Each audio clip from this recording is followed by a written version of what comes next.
Welcome back, comic connoisseurs. We're diving headfirst into another critical string of chronological X-Men history. Today, the X-Men's world explodes in every direction. They'll discover prehistoric lands, face unstoppable mystical threats, confront cosmic gods, and battle their most iconic mechanical nemesis for the first time. We'll also see some parallel adventures from the Fantastic Four that introduce key players, and witness the single most tragic moment in the X-Men's young lives. Let's get to it! Our first story, from Fantastic Four 35, doesn't feature the X-Men, but it introduces characters who will become significant. The tale begins with the brilliant Professor Gregson Gilbert unveiling his life's work, an android he calls Dragon Man. He has successfully brought this massive, winged creature to life. Initially, the android is docile, almost childlike, and draws the attention of the public, including the Human Torch and the Thing, who are visiting. However, this display also attacks the enigmatic alchemist, Diablo. Seeing the android's immense potential, Diablo uses his strange, ancient potions to seize control of Dragon Man, awakening its aggression and turning it into a destructive monster. He sets it loose on the city, forcing the Thing and the Torch to intervene. The battle is intense. Dragon Man is incredibly strong and can breathe fire, proving more than a match for the two heroes. Diablo watches from the shadows, enjoying the chaos his new pawn is causing. Reed Richards and Sue Storm soon arrive, and the full Fantastic Four engages the creature. Reed, ever the scientist, tries to analyze Dragon Man,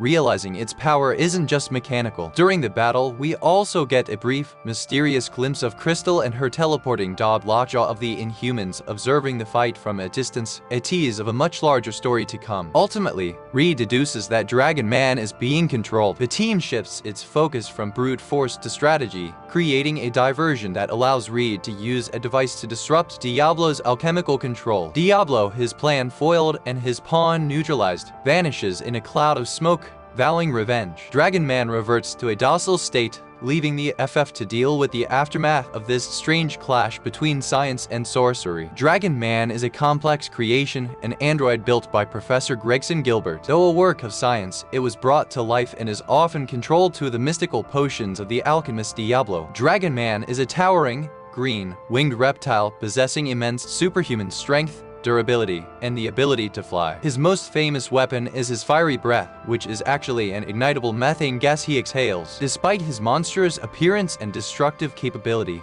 Dragon Man is not inherently evil. He possesses a very simple, childlike intelligence, making him highly susceptible to manipulation. He is often portrayed as a pawn, a rampaging beast controlled by a master, rather than a truly malevolent villain in his own right, and has even shown affection and loyalty in rare instances. He used his vast knowledge of arcane chemistry to create elixirs that granted him an unnaturally long lifespan, allowing him to survive into the modern age. Diablo views modern science with contempt, believing his ancient art of alchemy to be the true path to power. He is a brilliant but arrogant manipulator, preferring to use his intellect and his vast arsenal of potions to achieve his goals. These potions can have countless effects, controlling minds, generating fire or acidic gas, inducing paralysis, or even reanimating constructs like Dragon Man. He is driven by a thirst for power, wealth, and ultimately, world domination, making him a recurring and theatrical foe for the Fantastic Four. The